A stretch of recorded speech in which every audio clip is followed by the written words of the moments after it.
이 말씀 욥기서입니다. 구약의 욥기서 35장 10절에서 11절 같이 합독합니다. 욥기서 35장 10절 11절 한 문장으로 되어 있습니다. 다같이 시작. 나를 지으신 하나님 곧 사람으로 밤중에 노래하게 하시며 우리를 교육하시기를 땅의 짐승에게 하심보다 더하게 하시며 우리에게 지혜를 주시기를 공중의 새에게 주심보다 더하시는 이가 어디 계신가 말하는 자가 한 사람도 없도다. 아멘. 기도드립니다. 할렐루야. 복된 시간을 하게 주신 것 감사합니다. 주께 영광 되어지도록 하여 주시옵시고 성령님의 풍성하신 인도하심이 나타나는 시간 되도록 은총 내려 주시옵소서. 감사드리옵고 예수님의 이름으로 기도드립니다. 아멘. 지난 금요일 2012년 오늘이 10월 7일이니까 10월 5일 매주 금요일 오전에 금오산에 올라가서 기도회를 하고 돌아옵니다. 그런데 이제 지난 9월 17일 월요일 태풍 덴바가 지나갔어요. 이 구미로 해서 저쪽 김천 쪽으로 지나갔단 말이죠. 그래서 금오산의 기도처가 지금 물에 완전히 푹 떠내려가 버렸어요. 아주 또랑이 헐게 생기고 또 남아있는 기도처는 그 노천에 있는 기도처는 위에서 내려오는 자갈내고 완전히 묻혀버렸어요. 그거를 이제 한 몇 주째 계속 복구 작업을 하고 그래 있습니다. 그래 하고 이제 내려옵니다. 내려오면서 생각했어요. 날씨가 벌써 쌀쌀해가지고 예전 같으면은 이 단풍 오는 금산 사람들이 굉장히 많은데 등산객이 많은데 등산객이 드물다 좀 쌀쌀하다 이런 느낌을 하면서 내려왔어요. 그 기도를 마치고 내려오는데 앞에 저 밑에 이제 두 사람이 있는데 처음에 몰랐어요. 그냥 분홍빛이 옷이 있더라고. 위에 옷을 여자 옷인데 여자가 분홍 옷을 입고 있었어. 그래서 꽃인가 하고 웬 꽃이 저리 큰 꽃이 이 가을에 있나 하고 처음에는 갑자기 있으니까 그런 색깔이 안 보이다가 어두침침한 그런 돌만 있다가 그걸 보니까 왜 꽃인가 하고는 그거를 봤어요. 내려오다 보니까 보이죠. 근데 두 사람이 앉아있는데 남자와 여자라 두 사람 다 밑으로 쳐다보고 있으니까 내가 위에서 내려오는 걸 몰랐죠. 그래서 나는 꽃을 보듯이 가을에 웬 꽃인가 하고 분홍색을 이래 느낌을 이래 보고 사람이구나. 그래하고는 이제 사람 옆에 와서 제가 먼저 큰 소리를 이야기했는데 안녕하세요. 그러니까 이 사람들 둘이가 보통 쉬는 장소가 그렇잖아요. 보통 쉬는 장소라 하면은 내가 안다 말이야. 저기는 사람이 쉴만한 장소다 하는데 여기는 쉴만한 장소가 아니라 길에서 한 10m 떨어져 안쪽으로 들어갔는데 돌이 우둘투둘한데 평평한 데도 없는데 그 앉아갖고 둘이 있는 거에 은근추춤한 거야. 앉아있는 자세가 분위기가 그게 아니라 쉴만한 그런 장소가 아니라는 거지. 좀 여유가 있고 저 평평하게 사람들이 쉴만한 장소는구나 이런 게 아닌데 쉰단 말이야. 그러니까 돌 속에 두 사람이 이렇게 움푹움푹 있는 그런 느낌이야. 이제 제가 안녕하세요. 그러니까 두 사람이 번갈아 이제 두 사람이 부부인데 이래 나를 쳐다보고 있더라고. 그래서 제가 그랬습니다. 안녕하세요 하고 나서는 웬 가을에 분홍꽃이 이쁜 꽃이 피는가 했는데 위에서 내려오면서 보니까 그런데 얼굴을 쳐다보니까 꽃 중에 꽃입니다. 예, 꽃 중에 꽃입니다. 이래 제가 이제 그리 이야기했어요. 좀 멀리서 10m 떨어지니까 스크래하면서 지나가려고 했는데 근데 그 남편이 하는 말이 꽃은 무슨 꽃이라는 거예요. 그 말에 내가 이제 발끈을 멈추고 그 사람 하는 소리를 딱 돌아서는 거지. 90도로 그 말만 하고 지나가려고 했는데 인사만 하고 지나가려고 했는데 꽃 중에 무슨 꽃하고 오래 내 말에 이렇게 부인을 반박하면서 이렇게 이야기하길래 내가 방향을 돌리죠. 내려오다가 딱 옆으로 90도 틀은 거예요. 그래서 제가 멈춰 쓴 거예요. 그래서 이제 보고 제가 그랬습니다. 부부란 서로 축복하는 거예요. 축복. 그리고 서로 도와주는 기다. 제가 남편을 보고 이야기하는 거예요. 부부는 서로가 이쁘다, 잘생겼다, 그리고 도와주는 기다. 그러니까 남편이 또 그래요. 방금까지 부인이 자기를 구박한다는 거예요. 구박했다는 거예요. 그래서 제가 아저씨한테 물어봅니다. 아저씨한테 한번 물어봅시다. 지적을 하면서 나이는 40대 후반이에요. 내보다 훨씬 어리죠. 아저씨가 잘생겼습니까? 못생겼습니까? 아저씨 스스로 이야기해보라고. 그러니까 답하기를 에이 못생겼죠. 단번에 나오는 거야. 에이 못생겼어. 이렇게. 그래서 내가 대박이를 보세요. 아저씨 자신도 아저씨를 지금 못생겼더라. 내가 보니까 잘생겼는데 잘생겼는데 아저씨 자신도 아저씨를 못생겼다 그러니까 자기 자신을 구박하고 있는데 남들이 하는 말이 구박이 아니라도 그거는 구박처럼 들리도록 되어 있는 거다. 제가 그래 이야기해요. 그러면 제가 이제 이야기하는 제가 목사다. 내가 목사입니다. 밝혔어요. 밝히고 내 스스로가 자신감이 없으니까 다른 사람이 잘 되라는 것도 잔소리로 들리고 구박으로 들리는 거다. 제가 그랬어요. 그러니까 아저씨가 멋쩍은 듯이 이빨을 썩 내놓고 웃어요. 그리고 이제는 제가 부인을 보면서 부인을 쳐다보면서 또 웃습니다. 눈을 마주치면서 부인은 자신이 보시기 이쁘세요? 못생겼어? 내가 그래 물어봤죠. 아, 부인이 대뜸 말이죠. 남편한테 물어보는데 벌써 자기도 준비하고 있었던 거지. 대뜸 하는 말이 잘생겼죠? 이러는 거야. 그래서 제가 남편한테 다시 말했어요. 남편을 보면서 잘생겼잖아요. 부인이 스스로 생각해도 잘생겼다 하고 있는데 근데 잘생겼다는 말을 남편에게서 듣고 싶어 한단 말이야. 부인은. 그 잘생긴 부인을 잘생겼다고 말해주는 게 부인을 도우는 거야. 부인을 도우는 거야.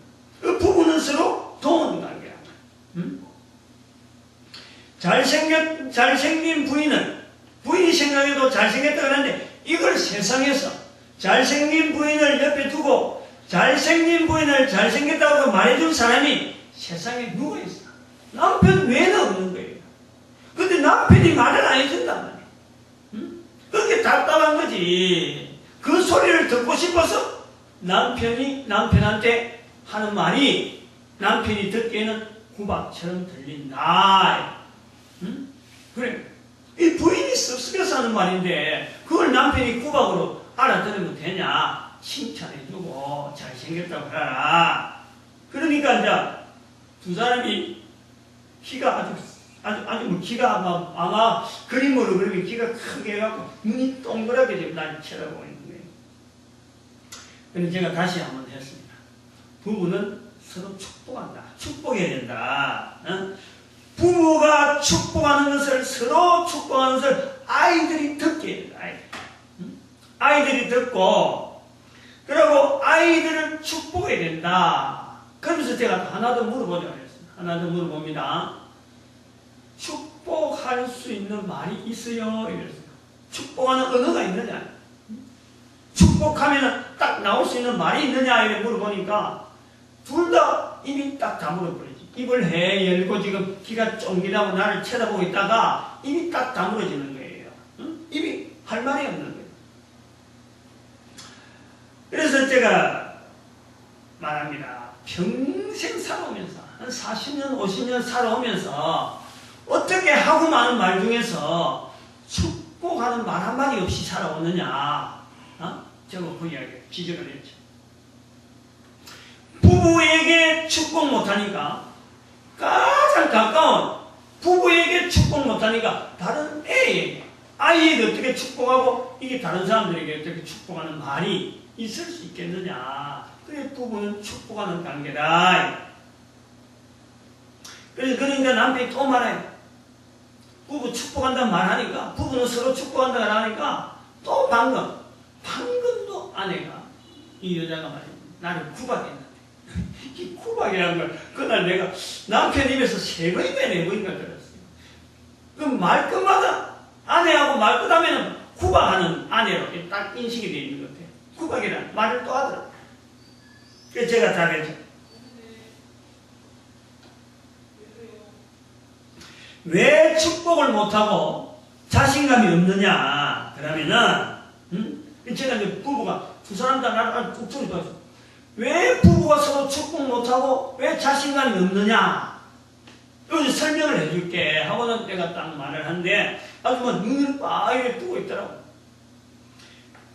나를 만드신 분을 인정하지 않고, 나를 만드신 분을 내가 인정하지 않기 때문에 그렇다는 거예요. 코로 숨을 쉬고 살면서 그저 밥 먹고 일하고 살아가니 사는 줄 알고 있는데 내 가치를 남들이 하는 거 다 하는 거하고 비교하고 남들이 살아가는 그런 사람처럼 내 자신을 두고 있으니까 나는 그저 그런 사람이에요. 내가 만들어진 것, 내가 지어진 것, 이것을 염두에 두지 않고 그리고 남들이 똑같이 하는 거 나도 똑같이 하는데 알고 보니까 별 볼일이 없거든. 그러니까 하는 말이, 다른 사람들이 내한테 하는 말이 잔소리고 구박으로 들린다. 나를 만드신 분을 인정하라. 나를 만드신 분은 세상에요, 인류가 70억이에요, 70억. 제가 그걸 이야기했어요. 세상에 인류가 70억인데, 나 같은 사람은요, 둘도 없이 하나라고. 부부가, 남자 한 사람, 여자 한 사람, 부부가. 한 사람 한 사람이 세상에 둘도 없이 유일한 한 사람이에요. 하나님이 그래 만드셨다는 거예요. 70억 중에 단순히 섞여있는 모래와 같은 사람이 아니고 별 볼일 없는 사람이 아니라 나를 만드신 분은 내가 특별한 일을 하기 위해서 특별한 뜻을 두고 이 땅에서 살아갈 수 있도록 나를 만드신 분이라. 그분을 인정해야 되고 그러면 내가요 세상에 70억 인구가 있어도 70억 인구 중에서 유일하게 내가 할 일이 있는 사람, 할 일. 내 한 사람이 할 일이 있는. 다른 사람들하고 틀리게 하는 일이 있다더라도 설사 실수하는 일이 있다더라도 그것은요 유일한 사람이기 때문에 다른 사람들이 이해하지 못하는 일이 되기도 하고 그 틀린 일을 통해서 더 그 사람만이 할 수 있는 일을 하기 위해서 우리가 지금 일을 하고 있는 게 그런 특이한 사람이 70억 중에 특이한 사람, 제가 계속 이야기하는 거예요. 70억 중에서 특이한 사람, 한 사람 만나서 이 가정이 되어야 돼요. 가정. 부부가 돼야 돼요. 이것도 하나님이 하신 거예요. 나를 만드신 분이 그렇게 만들었다. 세상에요, 지금 남편한테 이야기하세요. 남편에게 지금의 부인 아니고는 남편에게 부인 될 사람이 세상에 아무도 없어요. 유일하게 지금 부인밖에 없다는 거예요. 부부의 가치를 서로 인정해야 돼요. 내 가치가 만드신 하나님 앞에 있기 때문에 이 부부의 가치가 이게 완전히 서 있는 거예요. 그런 이야기예요. 그래서 내가 복 있는 사람이 되어서 부부가 서로 축복하고 내 자신의 가치가 분명히 있기 때문에 다른 사람에게 축복할 수 있는 말이 만들어집니다. 내가 유일한 존재, 복 있는 사람이라는 가치를 인정해야 다른 사람에게 축복합니다. 그리고 이제 제가 이제 마무리를 하고 내놓으려고 하나 더, 좋은 산에서 만났으니까 팁 하나 더 내가 드린다. 그러면서 사람이 언제가 제일 보기 좋은 때냐 하고 물어보니까 뭐 입 다물기 아예 대답할 말을 못하는 거지. 이제 지금까지 쭉 해온 내용을 봐가지고는 사람이 제일 이제 궁금해하죠. 사람이 제일 이쁠 때가 제일 보기 좋을 때가요. 이빨 내는 웃을 때가 제일 이쁘다고. 제가 뭐 두 사람 다 이빨이 뭐 허해가지고 시커먼 바위 덩어리에서 그 큼큼한 데서요. 이빨 내는 웃는다고 이빨 두 개만 보이는 거예요. 내 눈에는 그 인상이 그래. 이빨 두 개가 허해가지고 웃고 있더라고. 그 소리 듣고 이빨 내는 웃으면 제일 예쁘다. 그러니까 막 허연 이빨을 막 허연 내고 웃고 있더라고. 막 하얘 마음이 푹 열리지. 그래서 제가 아까 내려올 때 이야기를 했어요. 내려올 때 분홍꽃을 보고 이쁘다, 분홍꽃이구나 하고 생각했는데 얼굴을 보니까 꽃 중에 꽃이다 하고 하다가 이빨에는 웃는 걸 보니까요, 꽃 중에 꽃에다가 더 꽃이다 이랬다가 막 아주 막 얼굴이 환하게 피어요. 편하게 피어요. 그래서 그렇게 이야기해서 제가 꽃 중에 꽃처럼 이쁩니다 하고는 내가 할렐루야 하고는 딱 이래 엄지손가락 딱 해서 고개 돌렸죠. 이제 내려오는 방향으로 했죠. 몸을 딱 돌리는데 그 남자분이 고맙습니다 하고 이제 큰 소리로 인사하더라고. 근데 부인이 목사님 멋지세요 그러는 게 탁 돌아섰네. 근데 다시 딱 돌아서가지고 할렐루야 엄지손을 딱 펴고 내려왔죠. 조금 내려가니까 뒤에서 두 사람 웃는 소리가 아주 뭐 편안하게 웃는 소리가 들려요. 깔깔깔거리는 소리가. 그랬는데 하여튼 밝게 웃는 소리를 듣고 내려왔는데 제가 내려오면서 이제 생각하는 거예요. 가만 보니까 시간이 거기서 많이 지체해버렸어. 한 30분 가까이 거기서 지체한 것 같아요. 원고가 제가 준비된 것도 아니고 그리고 상황 자체가 각본에 짜여진 상황도 아니고 근데 적당한 언어가 나오면서 산중에서 처음 만난 사람이 서로 고맙다 하는 인사를 하면서 헤어지는 이 간단한 환경, 간단하게 지나가잖아요. 간단한. 그걸 머리에서 생각하면서 혼자서 감탄하는 거예요. 저도 이제 감탄하는 거예요. 마치고 나오니까 제가 스스로 감탄하는 거지.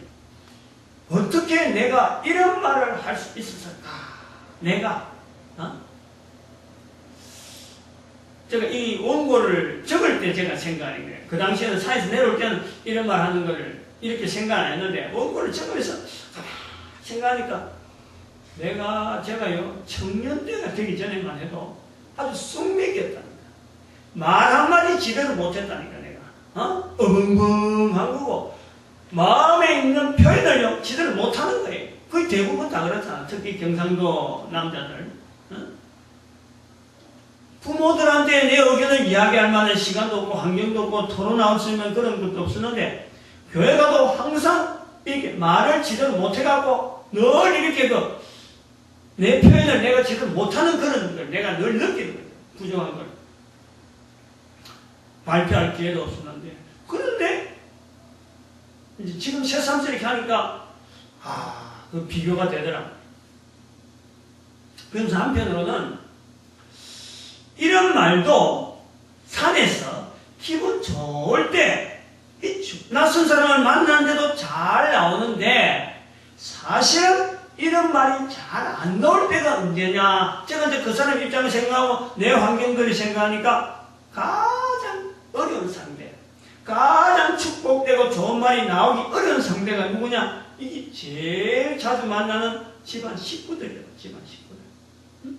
집안 식구들한테 가장 축복된 말을 해야 되는데 집안 식구들한테 가장 축복된 말을 하지 못하는 환경에 우리가 살았다. 그걸 내가 느끼는 거야.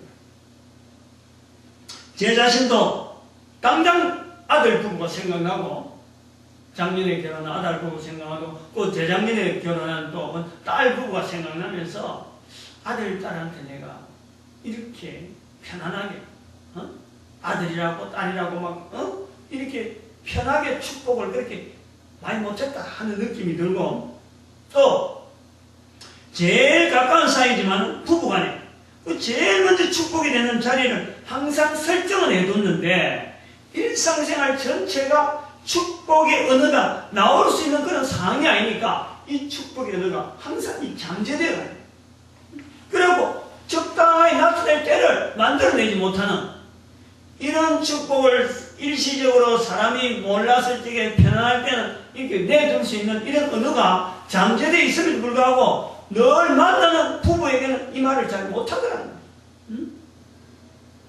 그래서 오히려 의견 충돌 나면은 그 사건이 더 오래가고 축복의 언어는 더 감춰지는. 그래서 이 참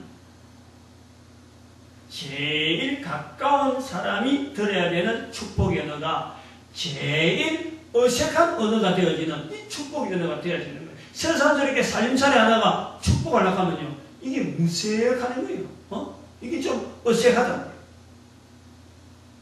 그리고 또 자신이 부모로부터 축복받지 못한, 축복의 언어를 들어보지 못한 일생을 내가 보냈잖아. 부모 밑에서. 그것이 나이가요 55이 넘어서 58 정도나 7 정도에서 제가 그걸 느낀 거예요. 하하, 내가 50살이 넘도록 가만 보니까 부모가 계시는데도 불구하고, 부모가 계시는데도 내가 축복하는 언어를 부모로부터 못 들었더라. 응? 그냥 세배할 때 인사하는 거, 그럼 잘 되거라, 뭐 금년에 뭐 어떻게 하고, 이런 말은 들었는데 말하고 난 그때밖에 없어. 지나고 나면 당장에 밥 먹을 때, 세배하고 나서 밥 먹을 때부터 벌써 분위기가 확 바뀌는. 그래서 진정한 나를 향한, 부모가 나를 향한 축복 자체를요, 내가 인식을 못하고 있는 거예요. 그러면서 또 한편으로는 어느덧 제 자신도 자녀들에게 축복하지 않은 부모의 자리를 내가 가고 있다. 내가 그걸 지금 보고 있는 거예요. 좀 더 풍성하게 축복을 해야 되는데 이게 풍성하게 축복이 선포가 안 되고 있더라. 그리고 또 한편으로는 누가 말해요. 내 생전에 누가 한마디로 질문이라도 해줬으면, 당신 축복의 언어가 있느냐, 축복의 언어를 만들어라 하는 말을 누군가 내한테 해줬느냐, 그것이 없는 거예요. 그렇게 되어지 못. 그러니까 가만히 생각하니까 방금 전에 만나고 내려오는 그 사람들이, 내가 지금 그 사람 내려오면서 생각한 걸 이야기하는 거예요. 방금 전에 만났던 그 산중의 부부의 경우는 제 나이에 비하면 저는 50살이 훨씬 넘어서 겨우 이 축복에 대한 내용을 어떻게든 선포해 보려고, 가족들에게 적용하고 부부간에도 적용해 보려고 자꾸 애쓰는 중에 있는데, 나이가 아직 40대 후반밖에 안 되기 때문에 축복의 언어를 가지라고 이렇게 말을 듣는 것 자체가 그 부부에게는 이게 엄청난 기회다. 엄청난 어떤 그 행운의 기회다. 그래서 이런 그 동영상이 나중에 그 부부가 아마 기억하고 이 동영상을 좀 봤으면 좋겠어요. 어떻게 보게 될지 저는 알지 못하지만 아무튼 이 시간까지 이제 그 산중에서 만났던 젊은 부부, 딱 단둘이 어색한 그 환경에서, 어울리지 않는 환경에 있었는데, 근데 제가 인상에 남는 거는 마지막 내한테 보여준 거는 이빨이 2개 허여이 남은 거. 그것이 컴컴한 환경에서 이빨 보이는 그러면서 웃는 모습이 내한테 보이는 거예요. 그래서 항상 이 뒷모습이 그 환경 자체가 느낌이 좋아요. 저 부부가 상당히 좋은 관계로 나아갈 것 같다. 이렇게 축복이 마음에 있어요. 이 사람들이 듣기에 한글로 된 글자 중에서 가장 간단하면서 제일 듣기 좋아하고 제일 말하기 좋아하고 그 단어가 복받아. 복이라. 복. 근데 한편으로는 듣기 좋아하고 말하기는 좋아하는데 또 가장 책임 있는 말이 이 복받아. 왜냐면은 나 자신이 복이 돼서 많은 복받으라 하는데 이 복에 대한 말, 복이 어떤 게 복이다, 이걸 모른단 말이에요. 다른 사람들에게 복을 적용하면서 네가 어떻게 되면 너는 복 있는 자다 라고 복을 연결하면서 구체적으로 그 사람의 인격과 관계되어지는 이 복은요, 어느 누구든지 우리가요 몰라요. 접근해보려고 하지 말아요. 말은 쉽게 하고 많이 들었는데 이거는 마치 수도꼭지 같아. 수도꼭지. 물이 지금 나오려고 딱 차 있으니까 수도꼭지 털면은 물이 나오는 것처럼, 물이 나오는데 이 물이 다니까 먹으라, 이 물은 독이니까 먹지 마라, 수도꼭지 자체는 그 통제가 안 돼. 그냥 흘러가는 과정이에요. 우리의 입이 마치 그런 거예요. 복 받으라. 복이 왜 받아야 되는지, 복하고 내하고 내 자신이, 말을 듣는 내 자신이 복하고 어떤 관계인지 이건 전혀 생각지 않아요. 그러면서 말만 복받아라 하고 있다. 가장 쉽게 가장 잘 사용하면서도 듣기는 좋아하는데도 불구하고 복이 됐어요. 아는 게 없어요. 복이 됐어요. 수도꼭지 물 틀면 쫙 나오고 잠그면 안 노는 단순한 그 기능밖에 안 돼 있는 이런 일. 그래서 축복의 언어가 뭐냐라고 하면 대답은 아주 피급을 하죠. 생전 처음 들어보는 말이죠. 대부분 가정에서 복을 빌어주는 말을요 듣지 못했대. 복에 대한 이 개념적인 것을 생각을 해보지 못하는 거예요. 복의 축복의 말 많이 못 들어봤으니까 과연 내 삶을 통해서 이 언어가 내하고 어떤 축복의 언어고 어떤 내 삶에 영향이 있는 언어인가 이런 것을 겨냥을 해보지 못했어요. 즉 부모로부터 축복의 언어를 못 들었고 상황적으로 학교 가는 거, 직장 가지는 거, 결혼하는 거, 애 출산하는 거 이런 상황 자체가 남들이 하는 상황에 자기가 동참하는 것이 그냥 복인 줄 알아요. 아주 단순하게. 너무나 우리는 그런 부분에서 정리가 안 돼 있어요. 정리가. 제가 이걸 가만히 보면서 우리 아이들의 이름을 태어날 때부터 하모라고 하이드로 이름을 정했어요. 그건 제 나름대로 아이들이 잘 되기를 바라고 있잖아요. 아이들이 잘 되기를. 그것은 모든 부모들이 이미 다 가지고 있잖아요. 그것이 자녀에게 축복인데 그 축복의 말을 자녀의 이름을 할 때 벌써 축복을 마음에 두고 있었는데 불구하고 이게 축복을 썼는지 안 썼는지 모른단 말이에요. 그렇게 자녀에 대해서 축복을 해도 못 알아듣는 거예요. 실제로는 했단 말이에요. 축복을 자녀 잘못되라고 부모들이 이름 붙이는 이유가 없잖아요. 벌써 이름을 붙일 때 축복이 했는데 이것이 축복이다 아니다 자체를 본인이 말을 쓰면서 이름을 부르면서 그걸 모르는 거예요. 지금 우리가 그래요. 그래서 저는 요 대해서 한번 생각을 해봤습니다. 우리 조상 때부터 생각해요. 우리 조상 때부터. 부모 자체에서 내가 축복의 언어를 못 들었으니까 다른 가정도 다 마찬가지라는 걸 제가 이래 다른 사람하고 말해보면 다 똑같단 말이에요. 그래서 우리 조상을 우리 민족의 조상 거슬러 올라와서 인구가 적을 때 쭉 올라와서 우리 조상들은 도대체 이 복이라는 언어를 어떻게 썼길래 이게 오늘날 우리에게까지 복이라는 언어를 복받으라는 말이 남아있느냐?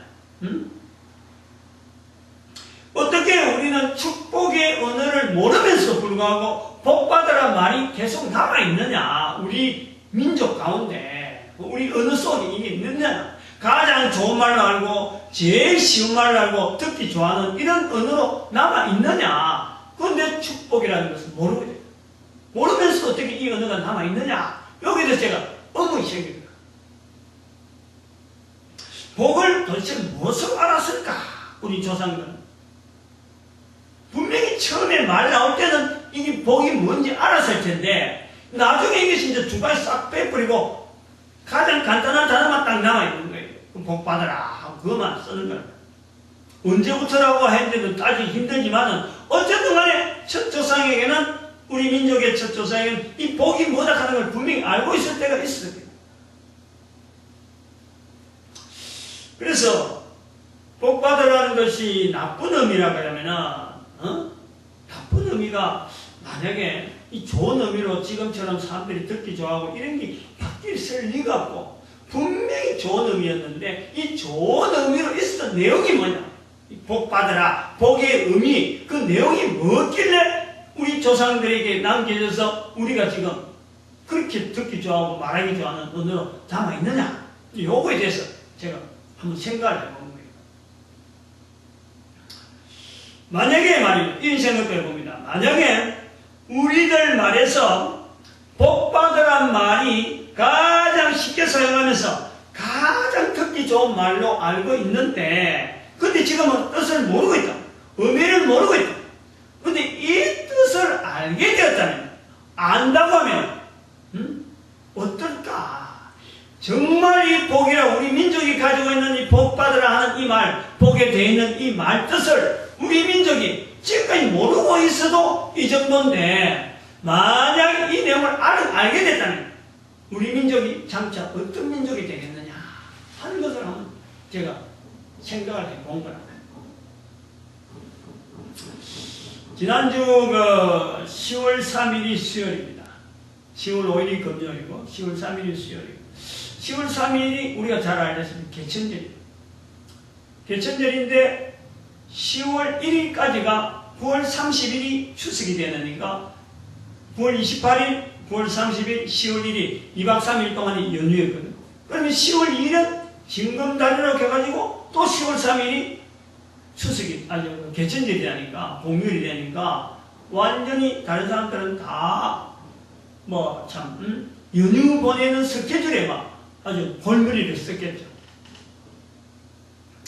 10월 3일 개천절에 국가의 행사가 무엇인가 하고 지금 한번 이 텔레비전 잠깐 보니까 뭐 일반 국경이라고 별로 다를 바가 없는데, 근데 개천절에는 우리나라 종교단체 중에서 대종교라는 이름으로 가지고 있는 단체가 있어. 대종교.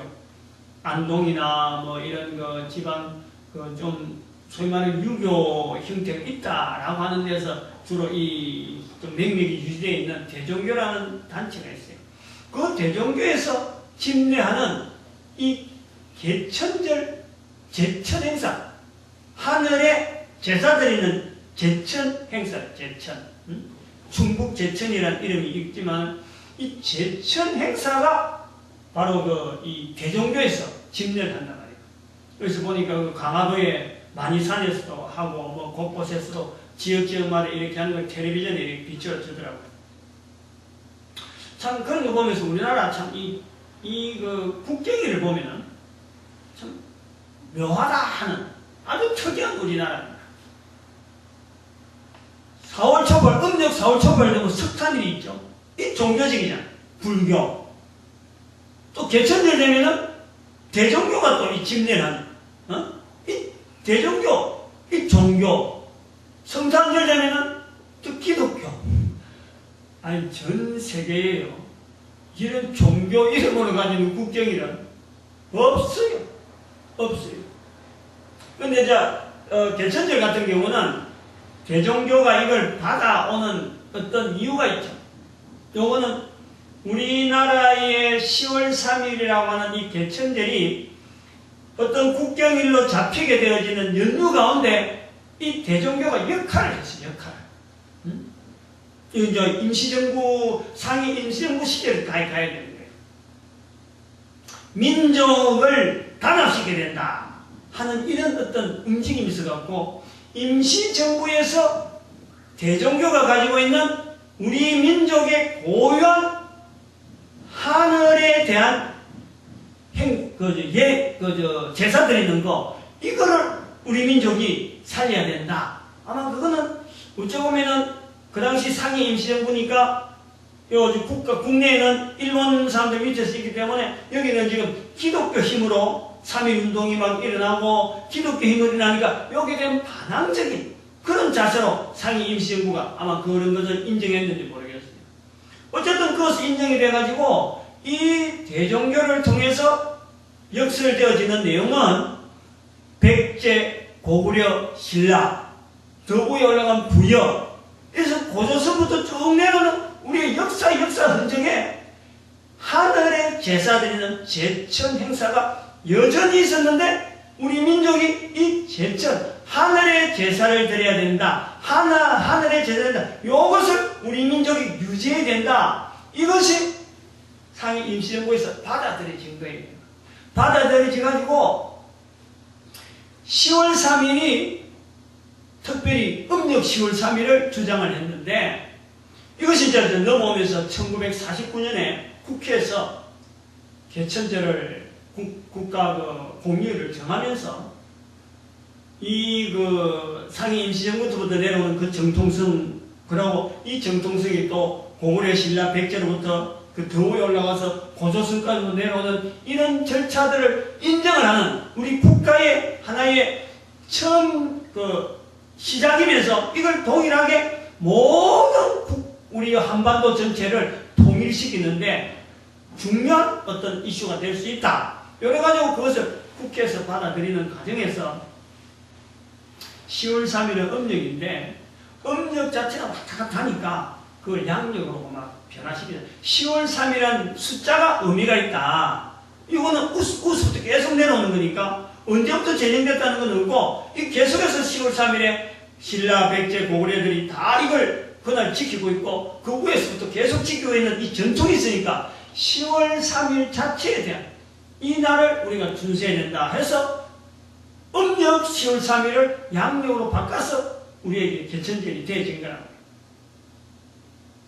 여기가 이제 어쨌든 대종교락하는 것을 상위 임시정부하고 연결되어서 오늘 우리한테까지 와서 이렇게 그 접목이 되어서 개천절 되어 있는데 저는 이제 여기서 몇 가지 우리 한국 사람이 찾고자 하는 즉 복받으라 하는데 이 복받으라는 내용의 근본적인 이 개천절이라고 하는 이 행사 우리나라의 고대로부터 내려오는 어떻게 보면 유일하게 연결되어 있는 하나의 문화잖아요. 우리나라 처음 시조부터 시작해서 이 오늘날까지 살고 있는 중에서 남아있는 요 속에서 도대체 복이라는 것이 어떤 의미가 있는 건가 하는 그것을 제가 접근해서 한번 생각을 해보는 거예요. 옳다 안 옳다는 것은 각 사람마다 또 다르게 반론이 나올 수도 있고 또 인정하는 것이 나올 수 있지만 저는 우리 민족이 말은 쉬우게 복받으라 하고 말은 쉬운데 도대체 복의 의미를 아무도 모르고 있다. 이것이 언제부터 시작되고 어떤 의미였을까 하는 것을 나름대로 한번 정리를 해보는 거예요. 목사로서 각 사람마다 있는 처지에서 어떻게 처지하며 해설하는지 이게 국민들이 우리 민족이 바른 방향으로 받아들이기 좋은 쪽으로 해석을 해서 남겨주면은 다음 후손들이 그거에 대해서 복되고 좋다 싶으면 그걸 따라오면은 계속해서 이루어야 되는 거고 아무도 뭐 그거에 대해서 말을 해도 뭐 심통치 않는 내용이다 싶으면 그냥 묵살이 되는 거예요. 그러나 일단은 의견은 내는 그런 입장이에요. 저는 이 개천절이라 하는 것을 네이버 지식백과에는 이 개천절이라는 그 개천이라는 뜻을 하늘로부터 내려오는 어떤 하늘이 열려서 사람들이 내려오는 뭐 환웅, 환인 뭐 이런 관계를 통해서 누가 내려왔다. 그래가지고 뭐 이렇게 그 하늘의 뜻이 베풀어졌다. 이렇게 해서 개천이라고 하고 설명이 되어 있는데 그거는 밑에 사람의 의도적인 내용이에요. 주관적인. 저는 그렇게 안 보는 거예요. 개천이라는 얘기 말하는 이 자체는 하늘이 열린다. 말 그대로 하늘이 열린다 뜻을 그대로 보고 있는 거예요. 이렇게 해서 개천이라는 말 뜻을 어떻게 해서 이 개천이라는 말을 써서 하늘이 열린다는 말을 썼을까? 근데 그것부터 접근을 해가는 거예요. 성경에 창세기 10장에 나타난 지난번 우리가 설교를 계속했습니다. 벨렉과 욕단의 형제 중에서 동진을 해서 마침내 한반도를 이르게 된 바로 그 할아버지가 욕단 할아버지랍니다. 욕단. 동진을 하다가 그 이름의 호칭 문제 때문에 존경심을 나타내기 위해서 욕단의 욕자를 빼는 것을 통해서 우리 민족, 우리 언어 속에서 욕하지 마라 하는 단어가 우리 문장이 남아있는 것이 바로 이 욕단 할아버지를 통해서 앞에 있는 성경의 욕자를 빼버리고 단 할아버지에 대한 이름으로 통해서 그 자리를 존경하자 하고 지난번에 제가 설교를 한번 드렸습니다. 그러므로 단 할아버지였는데 이 단 할아버지가 백두산 근처에서 백성들을 이제 통치할 때에 인생으로서 가장 큰 복이 되는 인생으로 단 할아버지가 인생을 살아오면서 그 백성들에게 있어서 백두산 근처에 사는 우리 민족의 어떤 근간이 되는 기본이 되는 그 민족의 어떤 그 뿔이 되는 그 무리들이 같이 있을 때에 인생으로서 가장 큰 복을 깨닫게 되어서 그 복을 백성들에게 선포하는데 큰 복을 깨닫게 되었다. 큰 복을 깨닫게 되었다. 즉, 온 백성에게 미칠 큰 기쁨의 소식. 누가복음에 있는 말씀이죠. 누가복음 2장에 있는 예수님의 탄생과 복음되어지는 온 백성에게 미칠 큰 기쁨의 소식에 해당되어지는 그 소식을 들었다. 그 소식이 바로 복이라는 거예요. 그 소식. 그 소식을 들었다. 그 복을 얻었다. 그 복을 얻은 것이 개천이다 하는 뜻으로 나타난다 라고 저는 받아들이는 거예요. 그렇게 표현을 하는 거예요. 복된 소식을 얻은 날 개천, 즉 하늘이 열리고 하늘의 뜻을 깨닫게 되었다라는 거예요. 그래서 저는 개천이라는 뜻을 그렇게 받아들이고 설명을 합니다. 지금 이 시간에 발표를 하는 거예요. 이 개천에서 이제 연결해서 복의 개념을, 개천하고 연결해서 복의 개념을 같이 이제 어울려서 욕단 할아버지, 단 할아버지의 입장에서 한번 쭉 정리를 그동안에 했던 거하고 오늘 요게 복이라는 개념하고 개천이라는 이 의미를 같이 연결해서 한번 쭉 스토리를 한번 엮어보면 한번 이래요. 창세기 10장 31절 이후에서부터 성경에서 그 이름이 끊기게 된, 성경에서는 그 이름이 끊긴단 말이에요. 그 단 할아버지는 파미르 고원을 넘어서 동진을 합니다. 그러다가 파미르 고원을 넘으려다가 그 엄청난 산맥, 그곳에서 도무지 넘지 못하고 후퇴하고 이제는 옆에 있는 천산산맥을 텐산산맥을 이제는 오른쪽에 두고 그 산허리를 그 밑으로 그 밑으로 흐르든지 산 중간에 흐르든지 어쨌든 간에 평지 지역을 쭉 지나서 오른쪽에 텐산산맥을 두고 가면은 어디로 가냐? 북진. 계속 북쪽으로 가는 거예요. 북진을 하다가 텐산산맥, 이 천산산맥이 끝나는 점에서 다시 동진하려고 보니까 거기는 벌써 고비 사막이, 어마어마한 큰 사막이 버티고 있으니까 그걸 못 가는 거예요. 다시 산맥을 타는데 그 산맥이 알타이 산맥이에요. 그 산맥도 역시 북진되어 있는데 이 산맥 끝에서 가보니까 동진으로 꺾이는 이 산맥이, 알타이 산맥이 이런 식으로 되어 있으니까 북진에 가다가 동진해 버리는 거예요. 그래서 이 알타이 산맥을 북진하다가 동진하는 모양으로 따라가다 보니까 알타이 산맥의 끝에 나오는 것이 바로 바이칼 호수.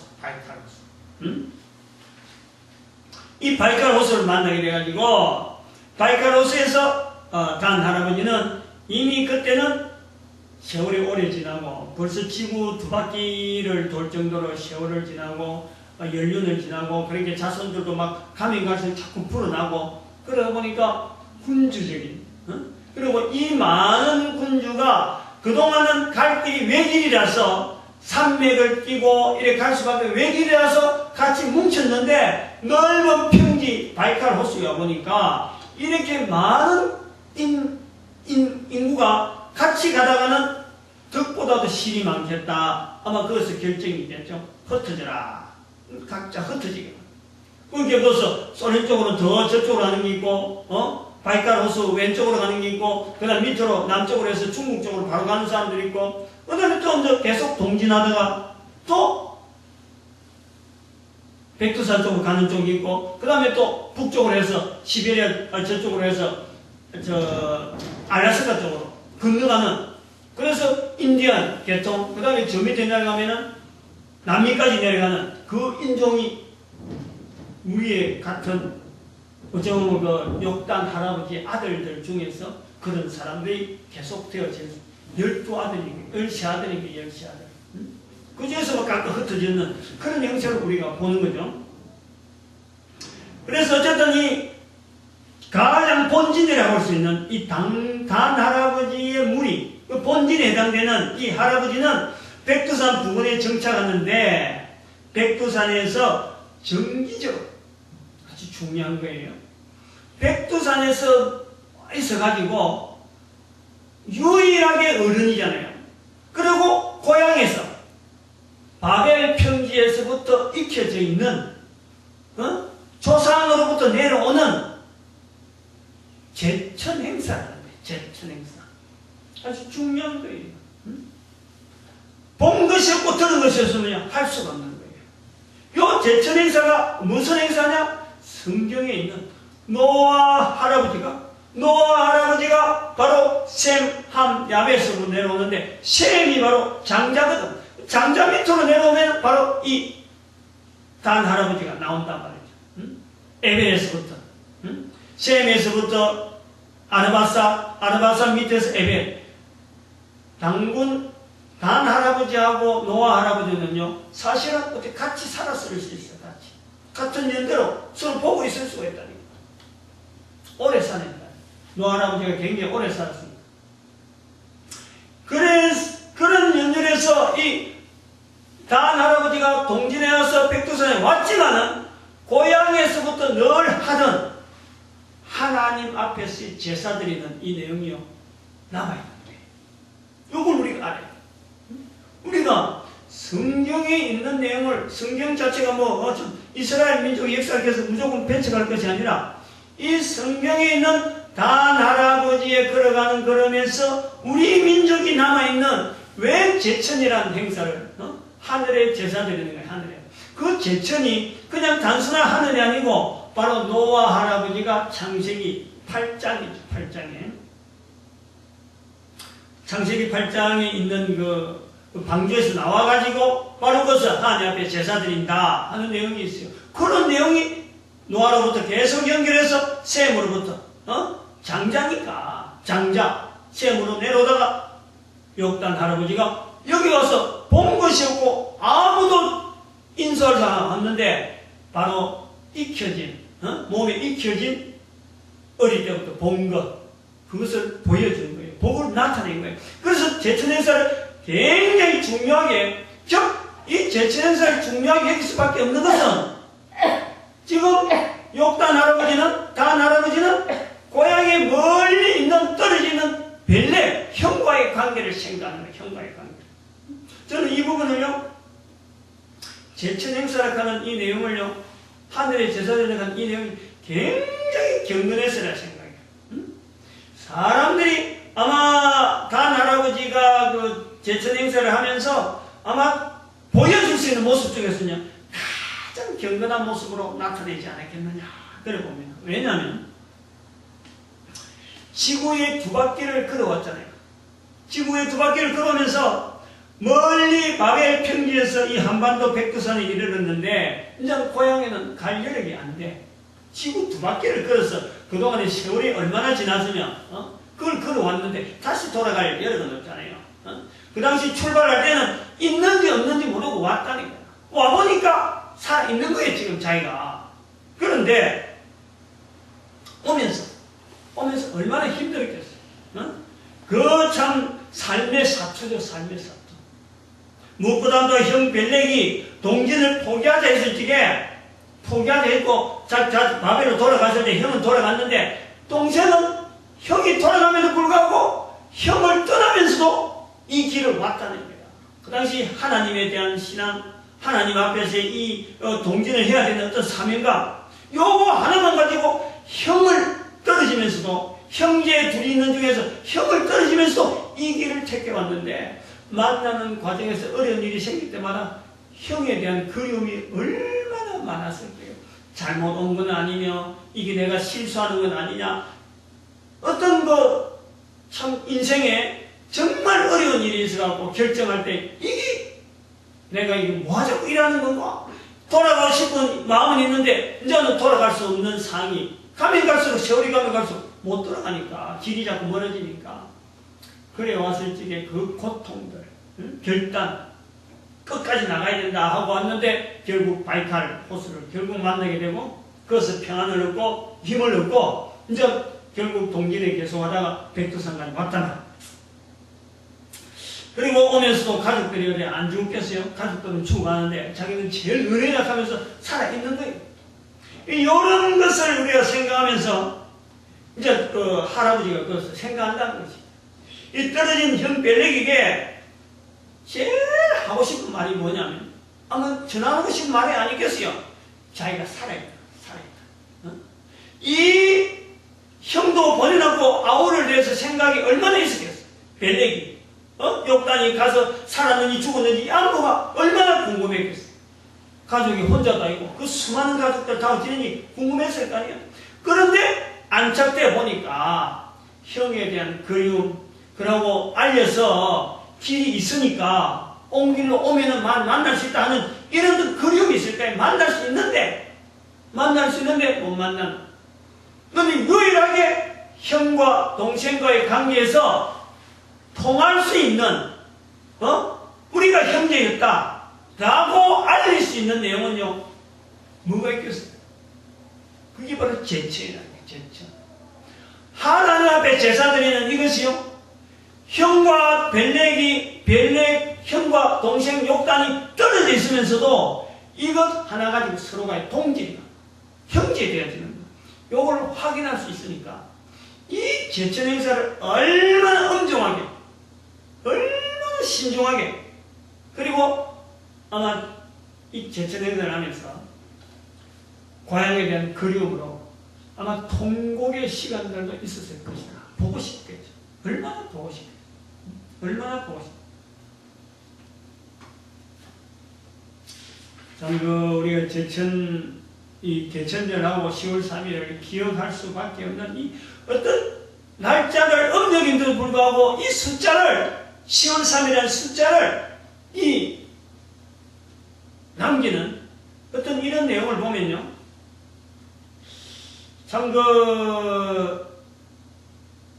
좀 처절할 정도로 아마 강조했을 것이 아닌가 그래 봅니다. 10월 3일이라는 이 숫자를. 그래서 이런 날들을 보낸 중에 단 할아버지가 깨달은 방 하나 있었다는 거예요.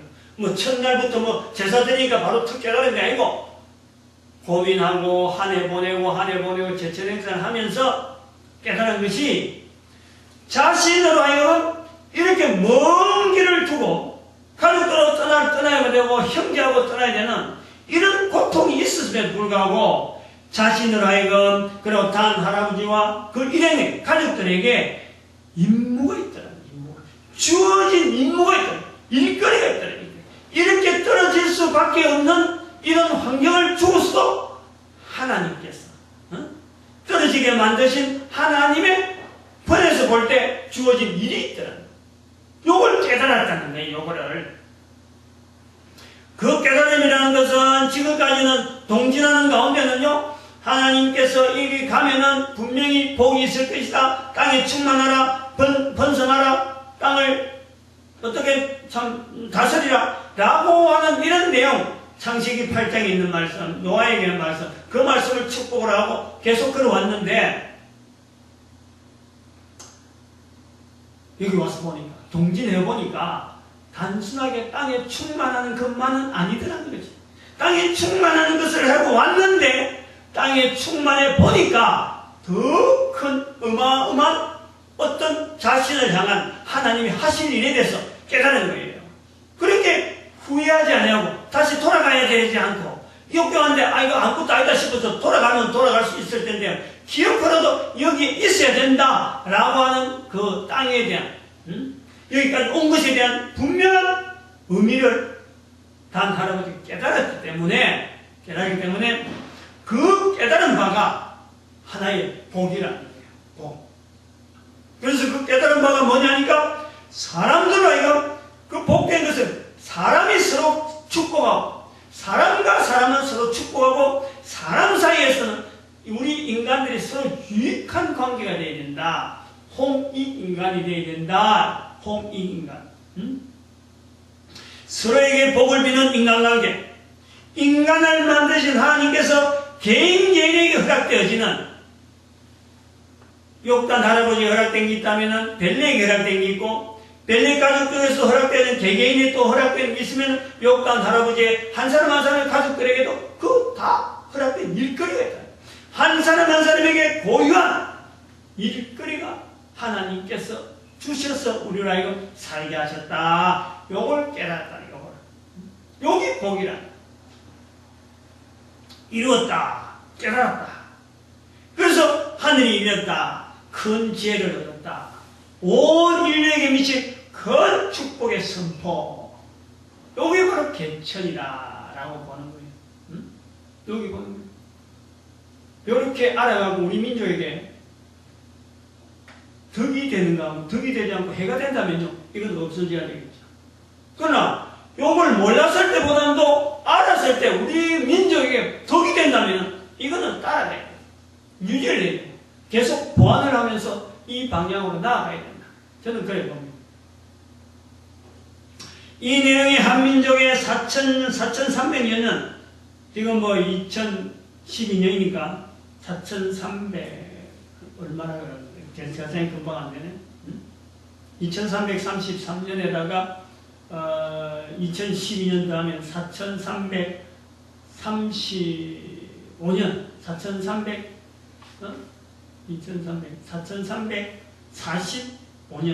4345년 지금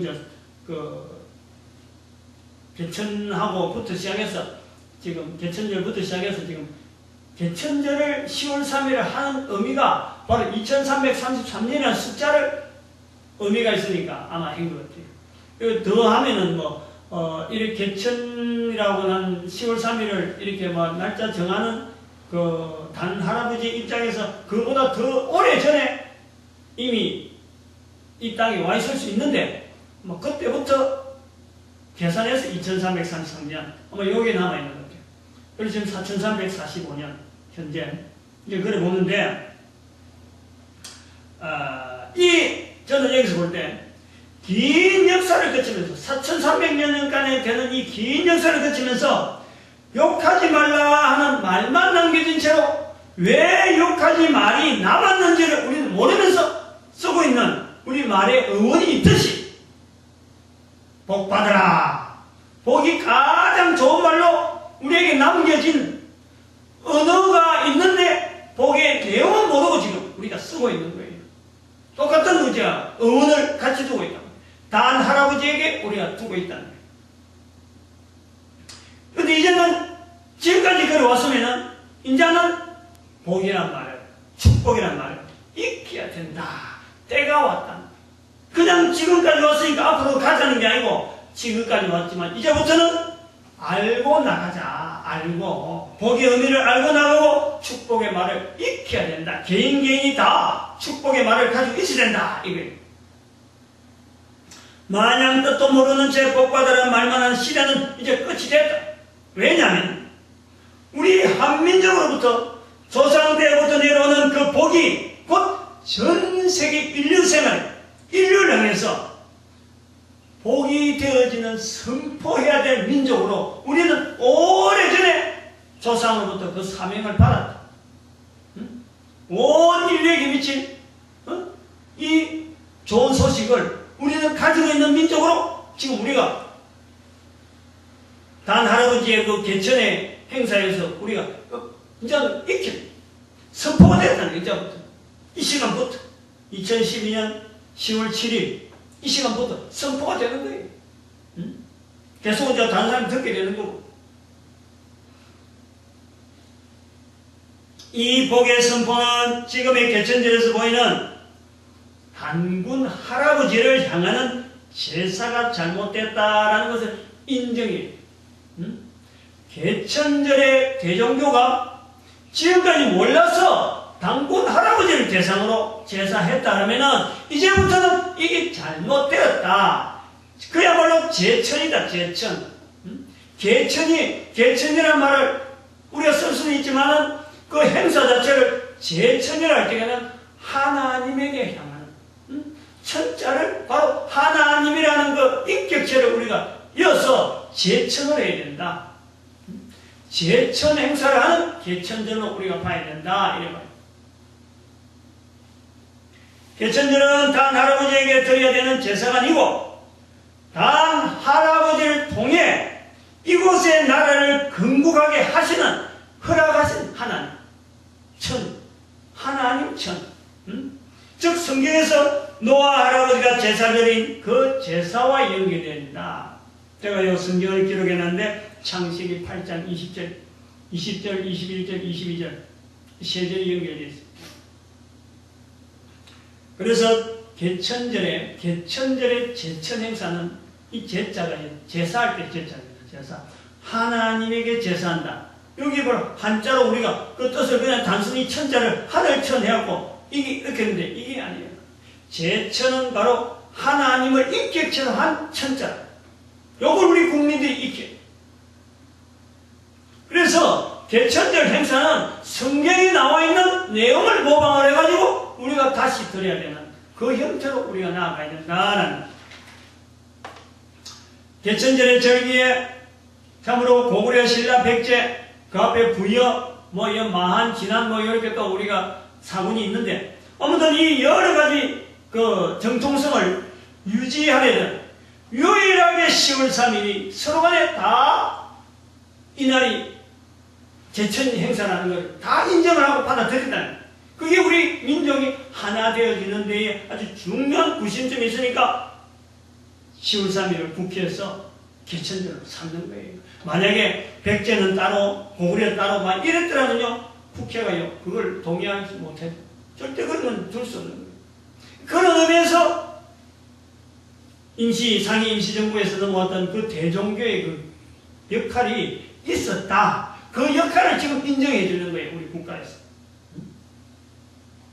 어찌 보면은 우리 민족의 어떤 숭고한 정신, 다시 말하면 하늘의 제사드려야 되는 그 중심이 인정이 되어서 지금 우리에게 개천절이라는 이 절기가 넘어오는 거예요. 그래서 그런 것을 우리 민족에게 허락하신 어쩌면 우리 조상들이 그 이어가려고 하는 그 개천이라는 그 내용을 이어가려고 하는 그 자세에 대해서 우리는 조상들에게 감사해요. 그렇게 나름대로 예를 썼으니까 우리가 지금 의미를 아는 거예요. 성경을 딱 갖다 대니까 지난번에 말했지만 가첩을 탁 갖다 붙이니까 원족보에다가 가첩을 딱 우리 민족의 가첩을 갖다 대니까 이게 잘 연결되어진단 말이에요. 쫙 연결되어진다. 그것을 또 지금 시대에서는 이제 알아야 되니까 부족한 사람을 통해서 동영상이 준비되어져서 지금 선포가 되는 거예요. 다시 한 번 더 언급하면은 개천절의 절기는 단 할아버지를 숭배하기 위해서 그에게 드리는 제사가 아니라 창세기 9장 20절, 창세기 8장 20절, 노아 할아버지의 제사의 전통을 오늘날까지 유지하고 있는 아마도 전 세계의 유일한 민족의 모습이 바로 우리에게 찾을 수 있어요. 중국에도 그런 게 있는지 모르겠고, 이 한반도라든지 양가람 쪽에 아메리카로 넘어간 어떤 인디안 쪽에도 있는지 모르겠고, 저 밑에 내려간 남미 쪽의 잉카 제국에서 또 그런 게 있는지 모르겠고, 안 그러면 멕시코의 마야 흔적에서 그런 게 있는지 없는지는 모르겠어요. 어떤 흔적으로 남았든지 우리는 이거 하나 가지고 샘족에서 내려오는 단 할아버지의 어떤 서로 간의 같은 동지성, 단 할아버지 종족이라는 것을 확인할 수 있는, 아니면 또 벨레가의 욕단가의 형제되어지는 이것을 연결할 수 있는 셈으로부터 내려오는 장자권에 대한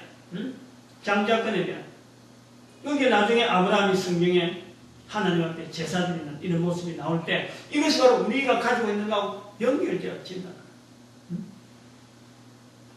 그래서 전 세계에 만약에 지금은 우리 유일한 민족이라고 제가 이제 시각이 적어서 그렇게 이야기하더라도 앞으로는 우리도 그렇다 라고 하는 이런 자료들이 자꾸 모아지길 바라는 운전 선포를 하는 거지. 그러면은 우리 단 할아버지의 그 동진이요, 그 당시에 그 할아버지가 혼자서 방향을 정해서 형제를 참 끊으면서도 그 결정했던 그 일이요, 오늘날 우리 인류에게 얼마나 큰 복이 되어지는지, 이 창세기에 노아에게 축복했던 그 축복이 우리 민족을 통해서 전 인류가요 누리는 그 복의 근거가 되어지는, 성경이 연결되어지는 고리가 되어지는 아주 중요한 내용이에요. 이 내용. 그래서 산속에서 만난 부부를 한 번 더 연결해 봅니다. 축복의 말을 물었을 적에 할 말이 없어서 머뭇거렸어요. 생전 처음 들었어요. 생전 처음 그런 질문을 당했을 거예요.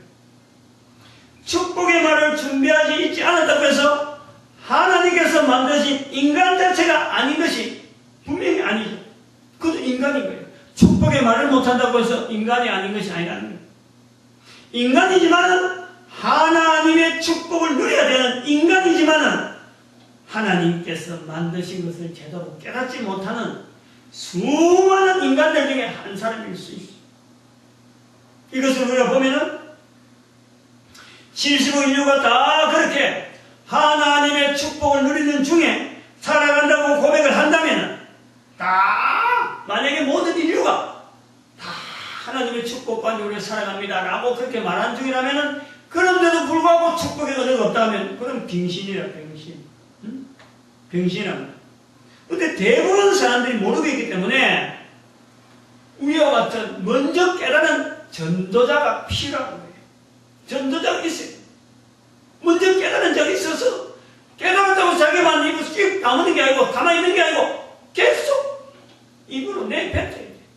사람들이 듣든지 안 듣든지 이 사람이 어떻게 되고 저 사람이 어떻게 모르지만 그러나 말하다 보면은 진짜 들어야 될 사람, 그 사람이 복이 되어지는 그 환경에서는요, 그 사람에게 어마어마한 개천이 되는 거예요. 개천이. 바로 그게 복이라는 거예요. 복. 깨달음이라는 거예요.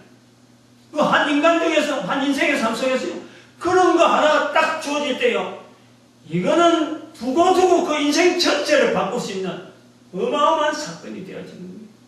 그게 개천이죠. 개천의 현재적인 거예요. 복이 현재적인 거라니까.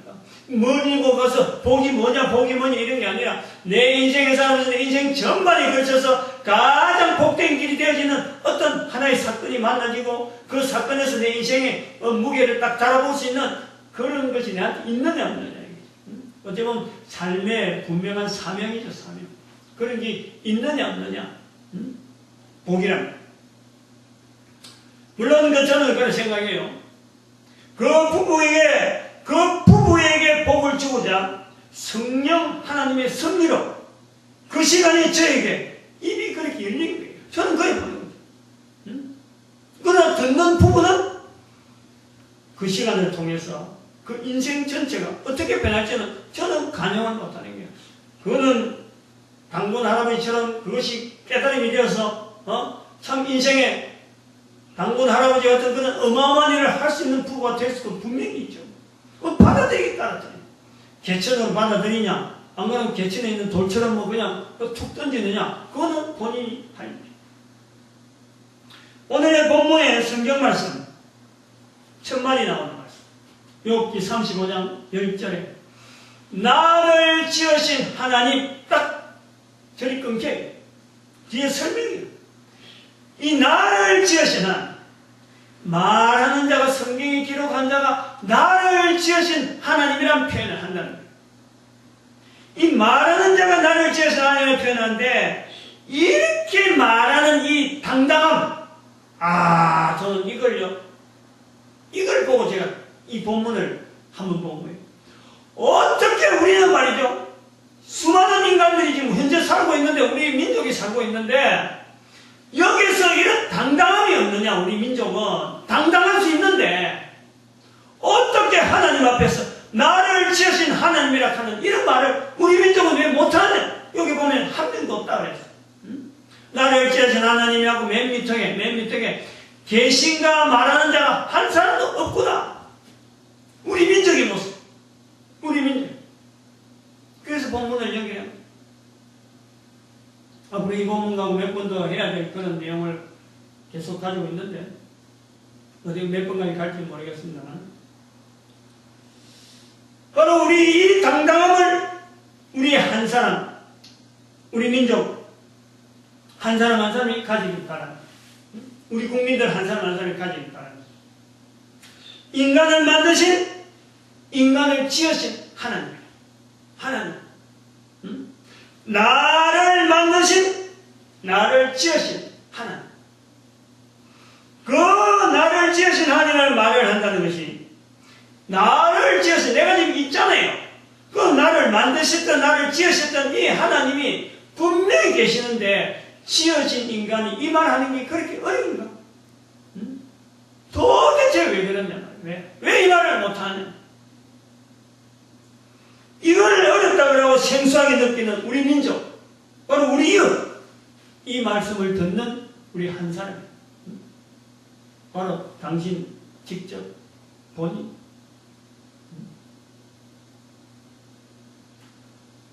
제가 이 카메라 렌즈를 보면서 하고 싶어요. 바로 당신을 지으신 하나님. 이 성경 본문에 나를 지으신 하나님이라 하는 이 민족이 어떻게 되는지 한번 봐라.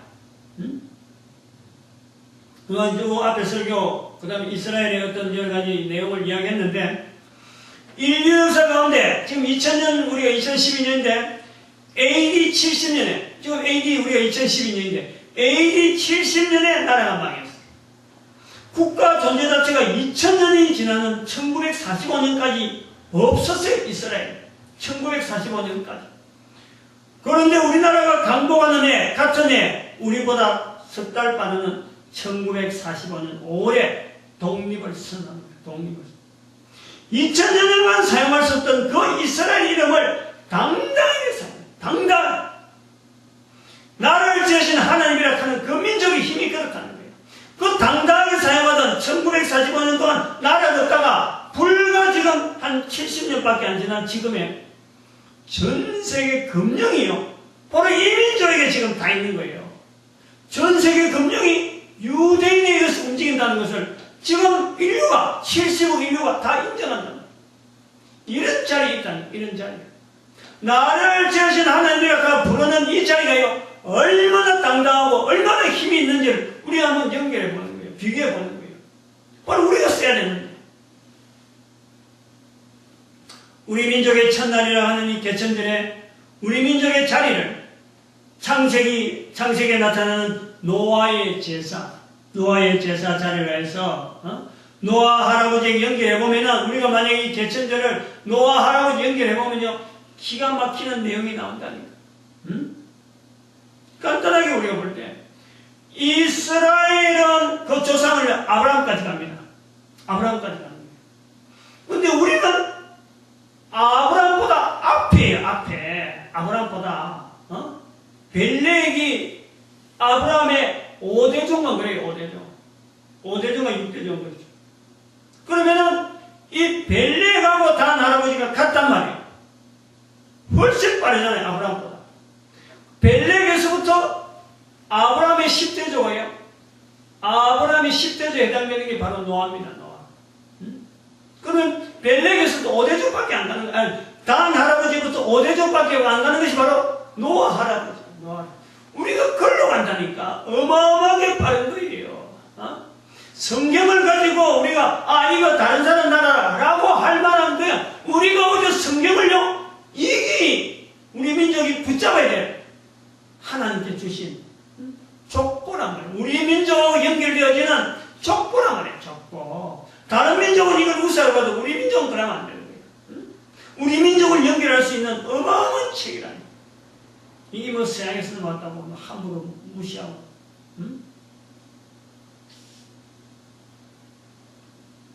이스라엘은 아브라함까지만 가는데 아브라함까지 노아 할아버지는 바로 아브라함부터 10대조 조상이니까 우리는 앞으로 인류에게 아브라함의 정말 이스라엘이 어떤 금융권을 잡고 있다 그러면은 우리는 그보다 더 큰 능력으로 온 인류에게 홍익할 수 있다는 홍익 인간 할 수 있다. 벌써 조상 단 할아버지가 벌써 이걸 깨달았다. 그 능력, 그 지구의 두 바퀴를 걸으면서 불구하고 하나님께서 땅에 충만하라는 그 말씀 한 말씀 의지하고 넘어왔더니까 이 단 할아버지에 주신 어마어마한 축복을 바로 선포하고 개천하고 복이라 하고는 이 엄청난 복을 자손들에게 자꾸 선포하는데 그것이 바로 우리 민족이 다 잃어버리고 가장 간단한 단어 다른 건 다 잊어버리고 복 자체는 못 잊어버린 거. 그 복을 넘었는데 중간에 다 잊어버린다.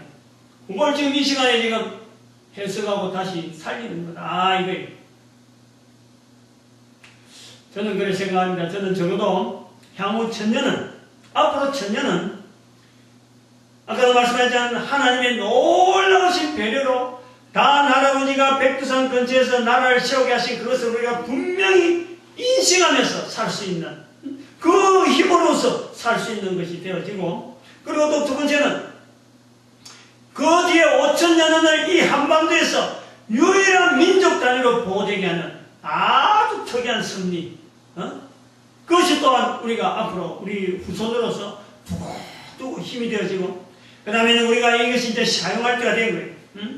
사용할 때 돼서 민족의 참된 복을 누리는 향후 천년의 세월이 우리 민족을 기다리는 온 인류의 역사가 있다는 거예요. 미래 천년은 우리 민족을 통해서 한민족을 통해서 세계 역사가 진영이 될 것에 대한 이 기대를 갖고 있어요. 이 기대.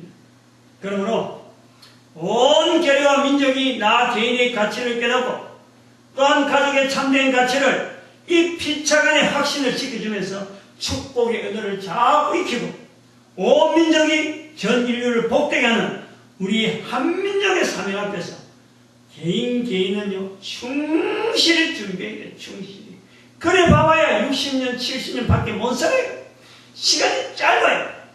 이것까지 이 짧은 세월 동안 너무 괴롭히고 죄짓고 뭐 여러가지 사회적인 여러가지 악들 행하는 이런 여러가지 일들에 시간 쓸 시간이 없어.